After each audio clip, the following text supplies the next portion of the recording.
which is on the border there between Ohio and Michigan. Anyways, my oh my. We'll see you next year. Leland Vittert, go get him, brother. Thanks, buddy. All right, tonight, President-elect Donald Trump celebrating the resignation of FBI Director Christopher Wray. Wray announced he's quitting the job before Trump can fire him.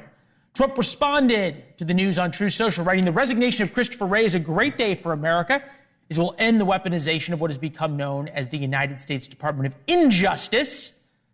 I'm going to tell you why Trump is badly miscalculating on this one. Also tonight, brand new evidence against the United Healthcare CEO murder suspect. Live pictures of where he's being held this evening.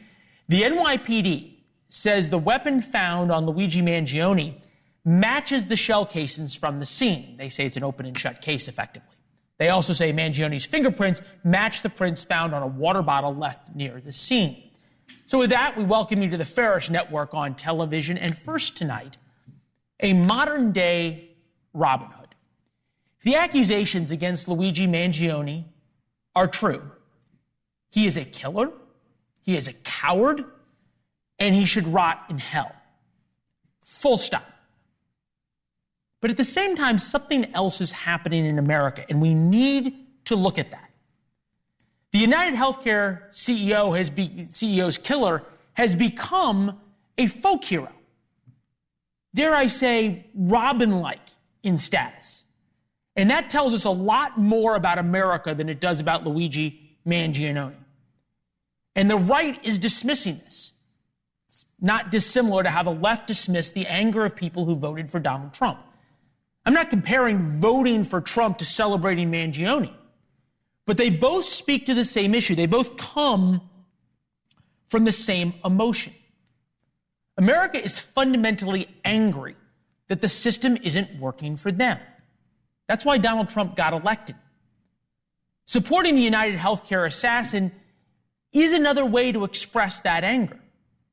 And it's happening all over the country. Take, for example, late-night TV hosts who talked about his looks, podcasters who praised him, and even a UPenn professor who celebrated to the tune of the music from Les Miserables. Did you see the assassin? Yes, I'm so upset. Like, excuse me, LOL. I'm about to be a jailhouse bride. Because damn Shorty is so fine. I'm dead or willing to be. He just out here doing the Lord's work. He's out here showing these companies and corporations that we the people need to be heard. Hear the people sing the song of angry men. Celebrating anybody's murder is wrong. Understanding why the celebration is happening is also really important.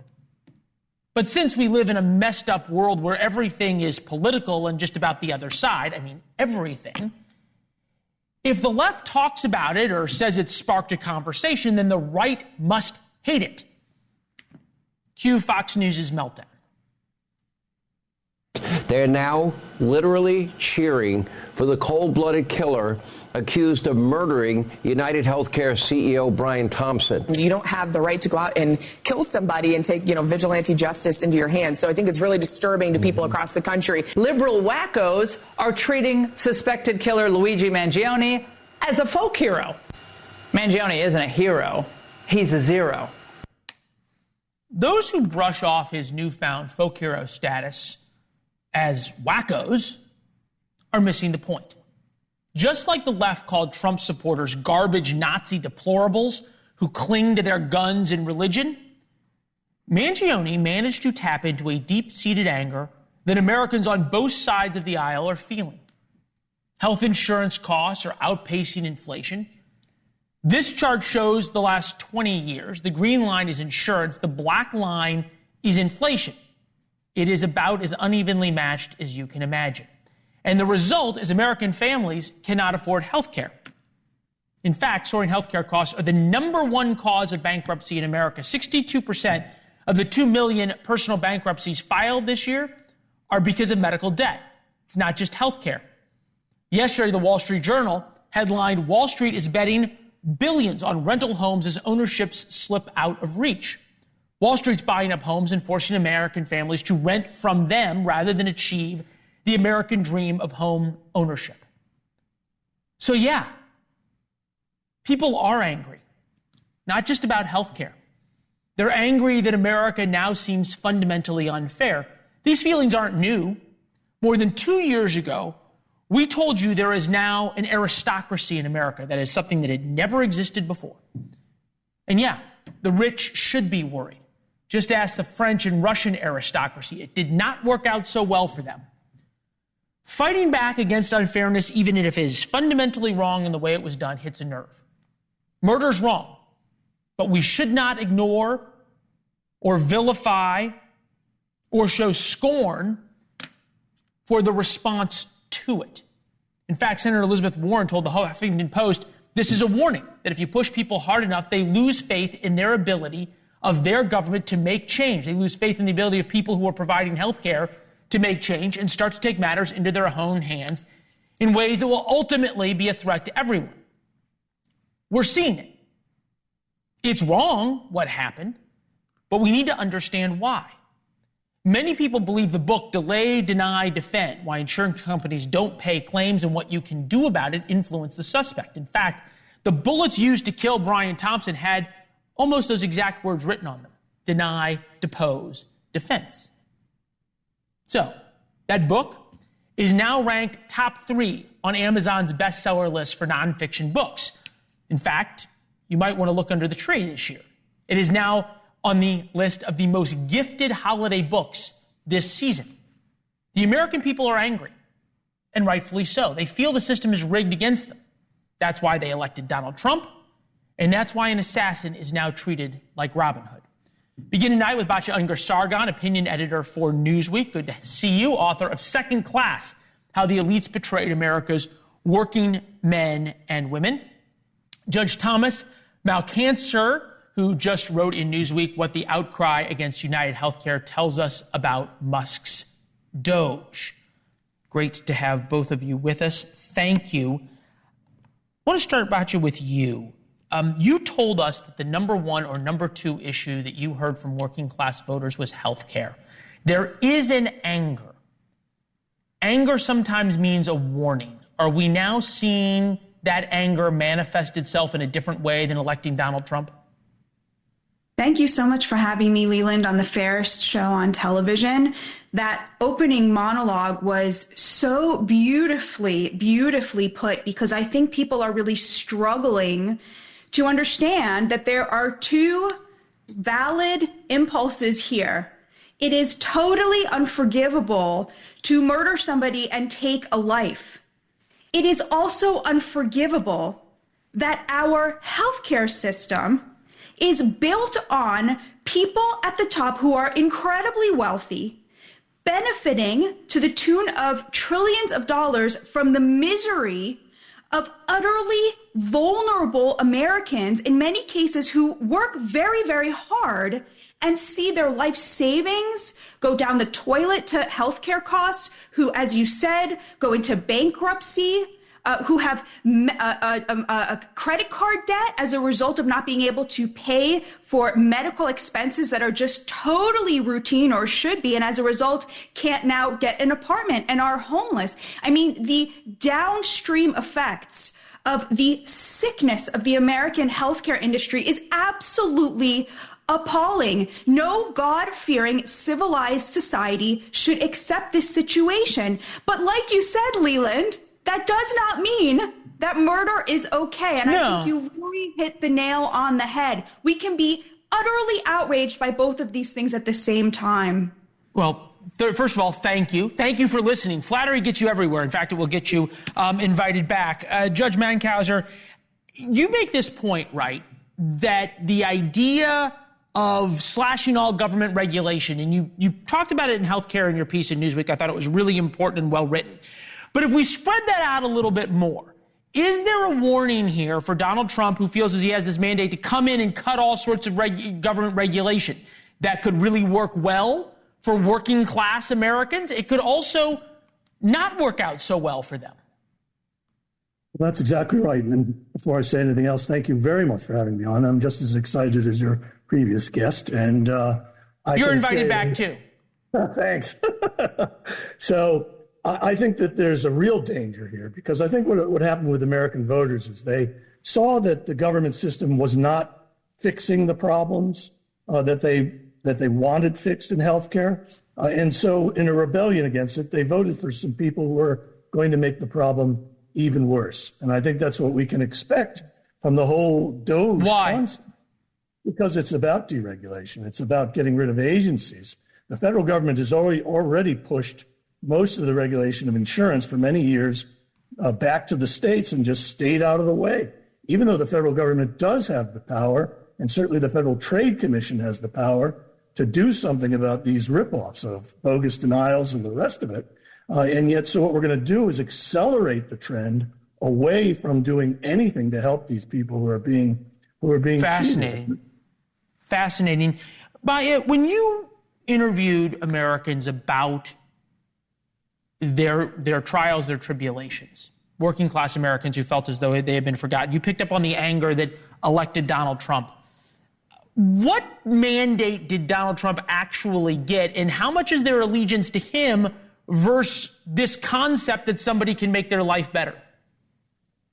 Honestly, Leland, working class people, I did not encounter anger. I encountered a lot of despair and hopelessness. I think that a lot of the people lionizing the shooter are people who are part of the kind of leftist elites in the way that they talk about it, because, I mean, it's such an insult to struggling working class people who have such a heavier burden and would never dream of picking up a gun and shooting somebody over something like this. They felt very, very forgotten and erased and hopeless, like filled with despair. And I think the mandate to Donald Trump was, fix the economy, get the sort of radical left stuff out of our kids' schools and make our lives better. I think people believe that if they are making more money in the marketplace, that they will then be better consumers in this healthcare marketplace, which is effectively what it is. Now, as the judge says, I don't know if that is actually accurate. I hope that Donald Trump is not going to cede all of this to RFK Jr. and instead is going to hear the pleas of the American people that the system needs to be reformed immediately in very serious ways. Yeah, look, John Kennedy, right? That we cannot save the fewer who are rich if we cannot help the many who are poor. Judge, at some point, there's going to be a trial, and you can tell by this guy having his little outburst as he was led into the courthouse in Pennsylvania that he wants this stage to talk about this issue. Doesn't seem at the point where he's going to become some hero that the jury's going to let off, but it got me thinking that if this was a little different situation, if this had been the father of a child who had died because they had been denied health care, it would be a very different case. And there'd be a lot of other conversations we are having now. Prosecutors in New York at some point are going to have to prove this beyond a reasonable doubt to a jury. Is there a chance of jury nullification here based on what we're seeing from the reaction? What's interesting, you just had the not guilty verdict in New York with Daniel Penny, and some of the people who were very upset about the death of that person in that case would say that this was kind of a jury nullification. I'm not sure if it's true in that case. I can't imagine it in this case, since you have an even more startling video in this case of a pretty cold-blooded act, a very thought-out act.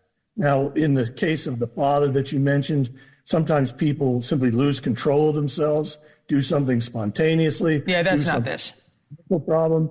That doesn't seem to happen here. Okay, that's a fair point. Baye, I'm going to give you the last word here.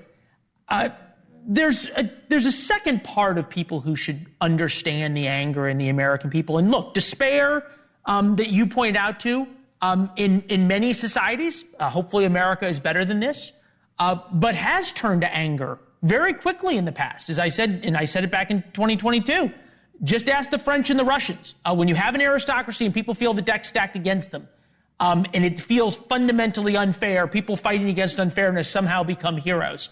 Are you seeing that realization yet by ... the elites that you talk about, of this warning of the danger of making things unfair? I gotta say, Leland, I don't think it's an accident that this kid is a private school kid who came from wealth, who came from means, who has multiple degrees. That entitlement, that rage, that, how dare things not go the way I want them to? You don't really see that in working class Americans. We are the most amazing country on earth. Yep. I just don't feel that violence is there in the American people. I don't. And almost, I'm happy that there isn't more political violence, right? But at the same time, this is why they get screwed again and again and again, and why nobody ever listens to them or feels accountable to the American people because of this good-hearted nature that they have. Well, that's where the hope is, right? Of just the goodness of hardworking Americans. And we'll leave it there. Thank you both. We appreciate it. Live look at Mar-a-Lago, the place where a raid by the FBI probably cost Christopher Wray his job. Christopher Wray just quit. I'll tell you how Chris Wray leaving the FBI should terrify Mar-a-Lago.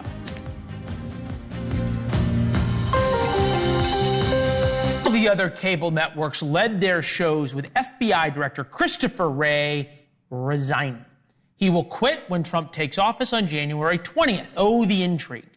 The left will clutch their pearls that there is nobody to restrain Trump. All the norms have been violated. The right will celebrate Donald Trump's handpicked enforcer coming into reform. I put that in air quotes, the FBI. I'm going to tell you what nobody else will. This might be awful news for Donald Trump. It deprives him of what he needs most. An enemy, somebody he can threaten to fire.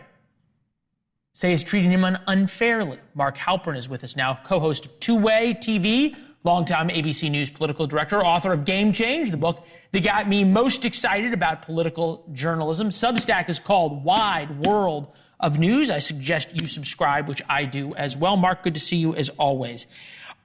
Are you noticing a difference in Trump's 2.0 transition versus the original one?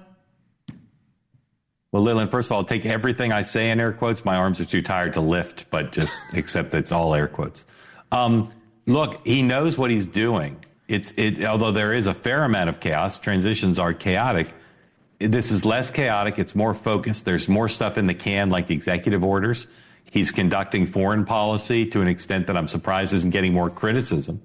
And he's also dealing with an outgoing president who is not sprinting through the tape. And so I've said this before, we're supposed to have only one president at a time, but all outward appearances, and some Democrats had said this too, is that Trump is basically the de facto president in many ways now. This is a very different transition than 8 years ago. The fact that he said he's going to fire Wray, or said he was going to appoint Kash Patel, which basically means I'm going to fire Wray, and Wray said, no, I'm going to resign and sort of take all of this off the table and allow this new focus just to be on Kash Patel. I'm not convinced that was probably not Donald Trump's first pick to how things would go. Well, I had the same thought initially because he does like a good sparring partner, but he'll find somebody else. Okay. And I think if you're kind of keeping score at home and trying to, presidential power or president-elect power, it's kind of an amorphous thing, right? How do you measure it? It's about getting done stuff you want done.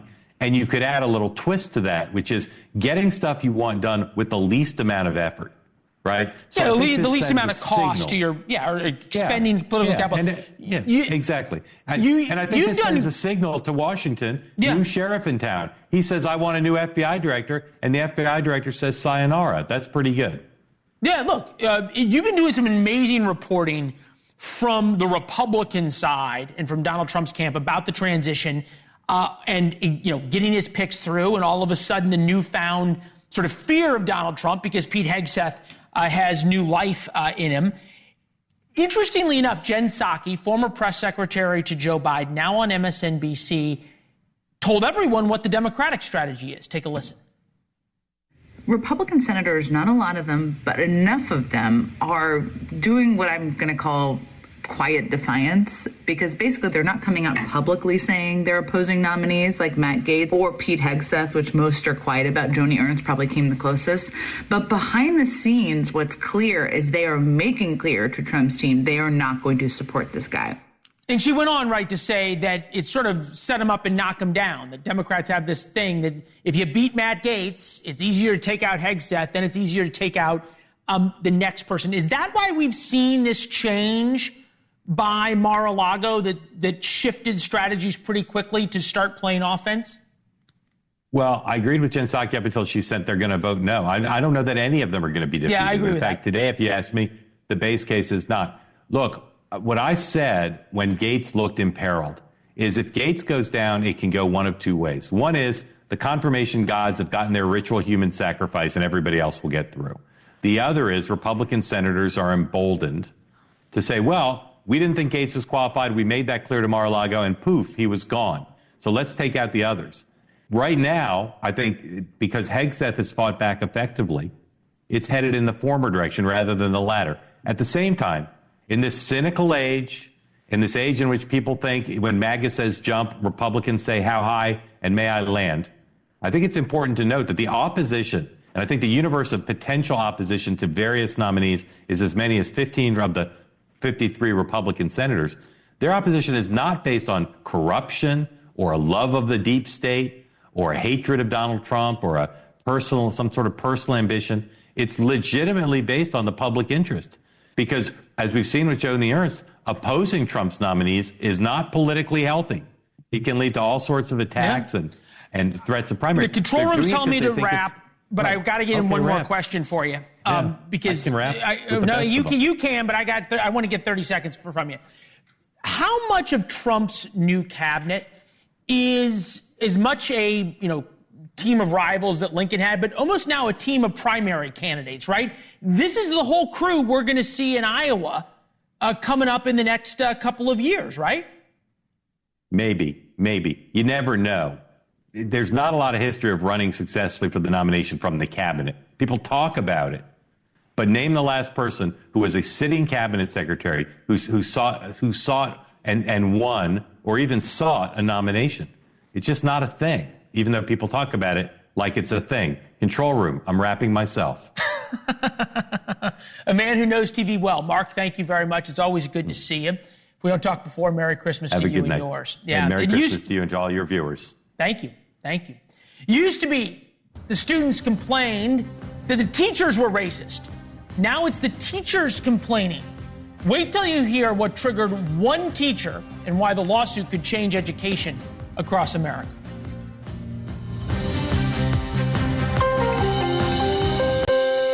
Think of Beverly Hills, you think of money, number one. Swimming pools, movie stars, it's the 90210, at least all of us kids who grew up in the Midwest. But a teacher there says there's a far uglier side to Beverly Hills. Of course, it used to always be the students complaining that their teachers were racist. That trend has now been reversed. Now teachers are complaining that their students are racist. Here's a particularly aggrieved teacher who says a group of students celebrating Trump's victory this year pushed her over the edge. Some of the students were shouting Kamala as they walked down the hallway. The profanity towards our vice president, who is part black, combined with students congregating in front of my classroom, increased my fears and also the students' fears who were locked inside that room with me. Joining us now, civil rights attorney Brad Gage. You can see him in the video there. He is helping Bella Ivory take legal action against Beverly Hills High School. I'm just confused here. You're saying the students did this. People, as students, do all sorts of things. I know I certainly acted at times inappropriately, other times forcefully as a high schooler. Why are you suing the school for something students did? The school has been aware of these problems and has not taken any action to stop it. The school is responsible for the actions of the students and must take immediate and effective corrective action. So we're watching some of the video of kids after the election walking around with a Trump flag, and obviously they used profanity, or at least allegedly did. Let's play the next soundbite. This is from Bella Ivory talking a little bit more about what happened. There was an article that was written in the LA Times last Friday. And the response that was given to the reporter was very soft, borderline untrue, and didn't take into consideration the feelings of the kids that I had to turn around and see looking at me with so much fear in their eyes, saying, "Miss Bella, please don't open that door. Oh my gosh, they look like KKK." I'm sorry, because they had a Trump flag, they look like the Ku Klux Klan? No, because they came to only one classroom. They walked past the classroom. We see them walking past it. There's video, you'll see where they knocked on the door, and that door is where the Black Student Union was. But this is not the only incident. You have incidents where they use the racial epithet of the N-word. It's put on the walls of the bathrooms. Swastikas are put into the desks in the classrooms. Multiple students have come and said that they were called racial slurs. At least 7 different Black students have said that.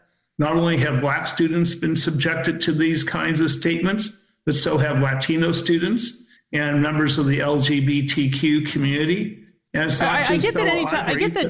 I get that racist. I mean, look, racist bullying, whether it's black, white, green, purple, men, woman, whatever it is wrong. Understand that. Also, kids will be kids. There's a difference between kids being bad to other kids, as you're defining, and why a teacher suddenly says that I must be, given money since the school won't discipline kids who are walking around with a Trump flag? I'll turn this around. If there was a white teacher and white kids who felt threatened because there were people wandering around yelling, F Donald Trump, would that be racist against the white kids? It's not F Donald Trump. It's using the N-word. It's threatening children. It's actually But that's not what she was crying about. She was crying about they felt like it was the KKK because there were some kids with Trump flags. There are kids that were scared, but you're missing the bigger picture and you're missing the point completely. The point is that numerous individuals at that school have been aware of the N-word, physical violence and threats towards Black students, Latino students, lesbian and gay students, as well as Black teachers, and they have not taken any type of corrective action. And virtually every single parent of every single Black child has commented that their children are in fear for the way that they're being treated at that school. This is not just kids will be kids. It's not just saying F Trump. This is using racial slurs and using physical attacks. Using racial slurs is wrong. I'm confused because I haven't seen any police reports. I didn't see any in your complaint either about physical attacks. But I'll zoom out here a second because Los Angeles, forgive me, one of the more liberal places in America. Beverly Hills and others moved a little bit more towards Donald Trump, but it's still about as blue of a place as you get. Trump gained 11 points in Los Angeles, but still blue. Gavin Newsom's the governor. Supermajorities for Democrats. How do you explain that somehow this one school is racist? It's the whole city. There's a lawsuit now with 1,085 Black people in it for being racially profiled by the Beverly Hills Police Department without any charges brought, but they were arrested without justification. That's a big class action that we're involved with. It is, plus I received over $8 million previously against the Beverly Hills Police Department because of acts of discrimination. So this is not an isolated incident. This is a widespread pattern, and I've been involved in trying to rectify these problems in the city for several years now. And they've been held accountable in courts of law again and again. And sometimes the only way to stop this problem is having lawsuits, having judges and juries rule on them. And when we'll follow the case. We'll follow the case. I understand why people file lawsuits. Getting money's one thing. Getting change is another. Brad Gage, thank you very much. We appreciate it. Thank you. Something we've been covering for a while now. It only took a few days. The radical terrorists that took over Syria got caught, shockingly enough, acting like radical terrorists. They're hanging somebody in the video you're watching. To be fair, they didn't really get caught. The terrorists started posting videos online of torturing, executing, and hanging people they don't like. Jihadi Twitter now has all sorts of new content. They're even posting on Instagram there. It's not like they're trying to hide any of this. Must be truly stunning to the journalist at France 24 who wrote lovingly about the new Syrian leader, Syria's Jolani, from jihadist to pragmatic. The BBC, how Syrian leader Abu Muhammad al-Jolani reinvented himself. CNN, how Syria's rebel leader went from radical jihadist to blazer-wearing revolutionary, modern-day Che Guevara or Fidel Castro. And then there's my favorite from the London Telegraph, moderate jihadist. There's a contradiction in terms. Storms Syria but tells troops not to frighten children. More atrocities are coming. Jihadists are never moderate. They never moderate. Otherwise, they get killed by more radical jihadists. And they post the videos to prove it. That's why ISIS worked. That's what's coming to Syria. Talked about this first in War Notes. That's our newsletter. Comes out at 4:05 precisely every day. You can sign up for free at warnotes.com. We'll also see you on social media at Leland Vittert. Elon Musk could actually get his $2 trillion in savings from the federal budget, but you will not like how he does it. Will Americans work till 70 for the world's richest man? We've got far too many government agencies. The federal bureaucracy has gotten out of hand, and we just need to pare it down to a sensible level. Today, a record for the NASDAQ. Elon Musk's net worth just hit another record high. He's up at least $100 billion since Donald Trump took office. He's now worth almost $500 billion. But building Tesla will be easy compared to cutting $2 trillion out of the federal budget every year.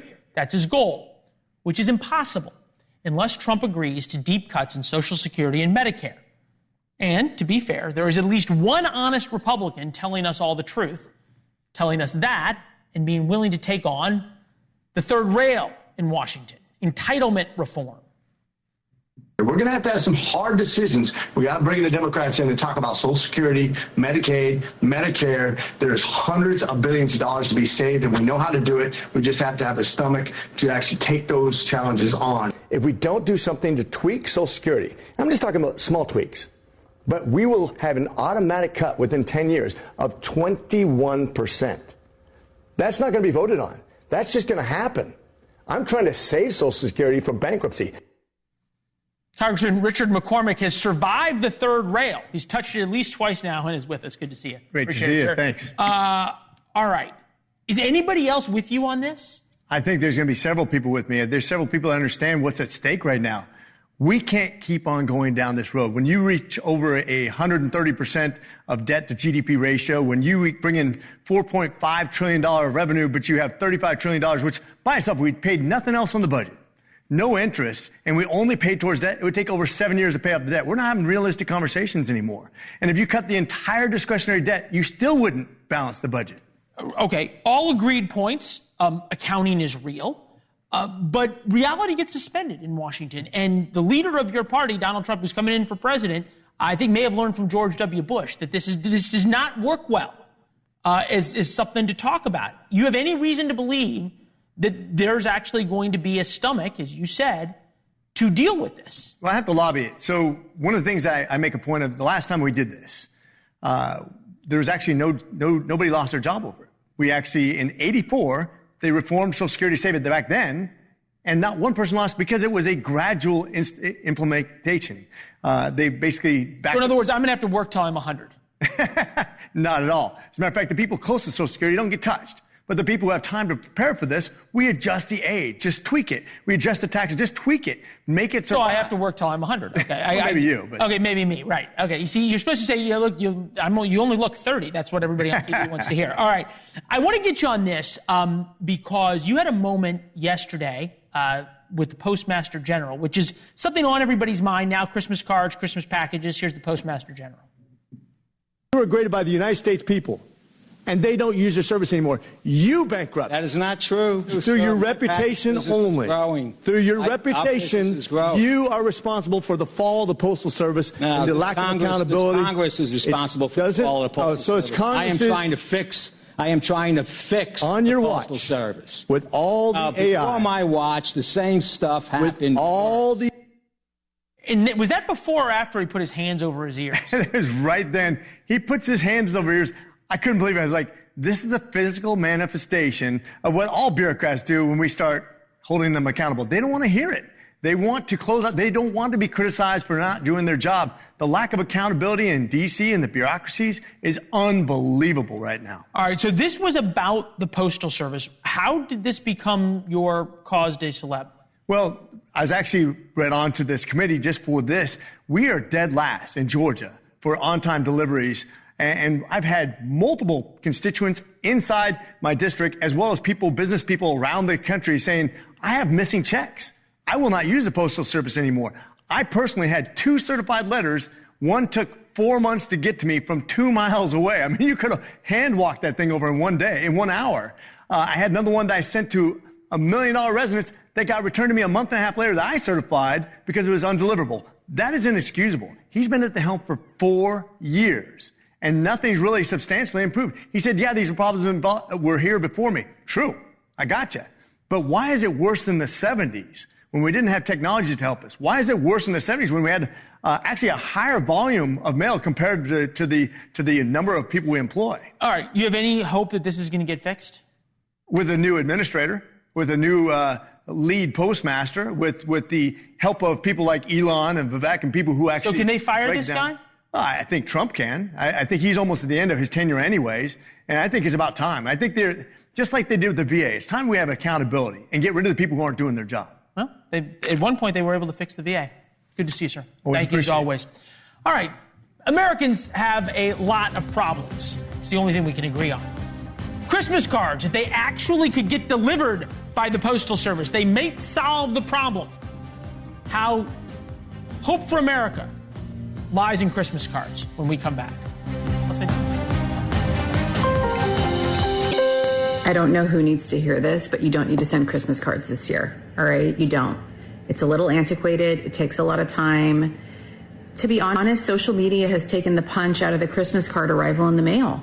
I've been sending Christmas cards out for the last 21 years in a row without exception, and I just don't want to this year. She isn't alone. Post-pandemic, who needs Christmas cards? They're going the way of the telegram. Americans are sending and receiving fewer holiday cards, and it is a problem for us as a society. 2.9 billion Christmas cards were sent in 2002. You know, the ones that actually come in the mail with an address, not the e-cards now that people send, or the Christmas text.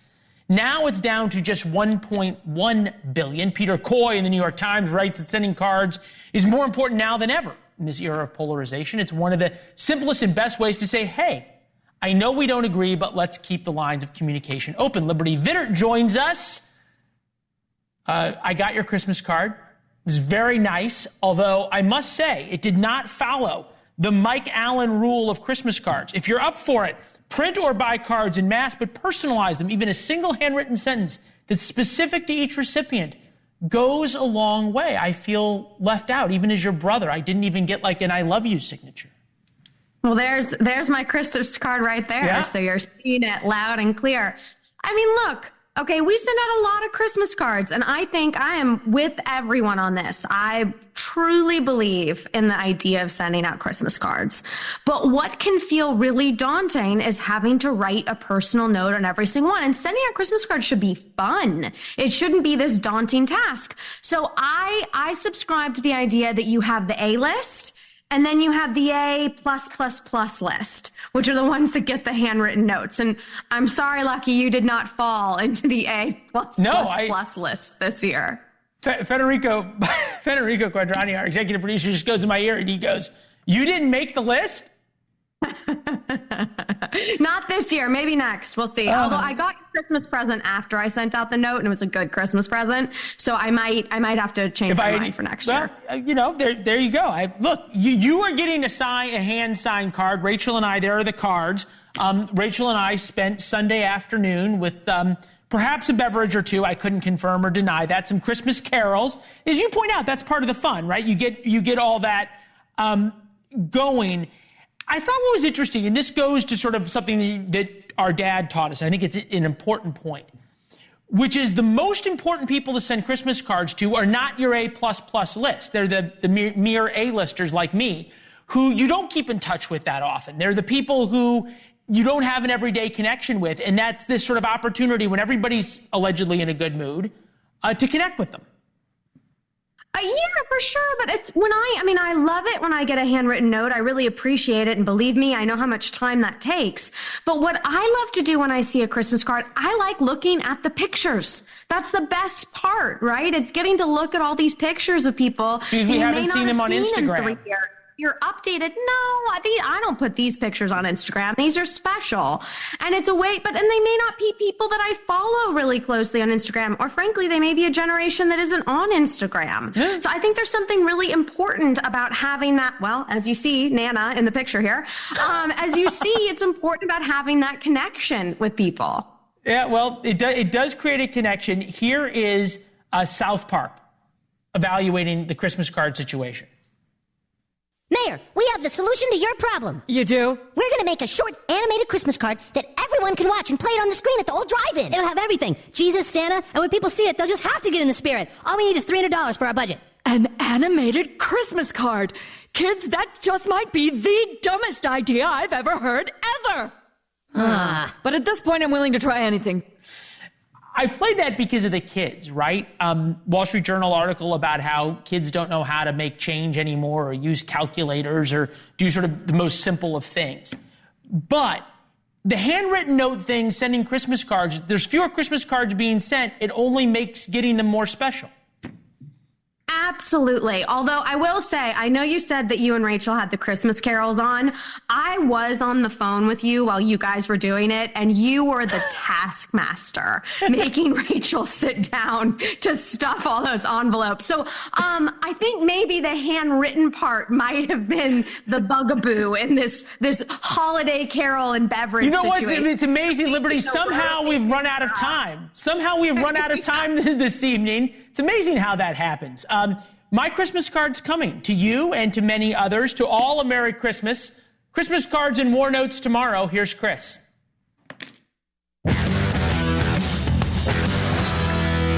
Chris Cuomo here. Welcome to NewsNation. Two things can be true at the same time. The CEO assassin is part of the problem in our society, privileged and looking for a cause that is not part of his lived experience. But there's something else that's true. The healthcare system is widely feared and reviled, specifically the insurance side. Now, we struggle with this.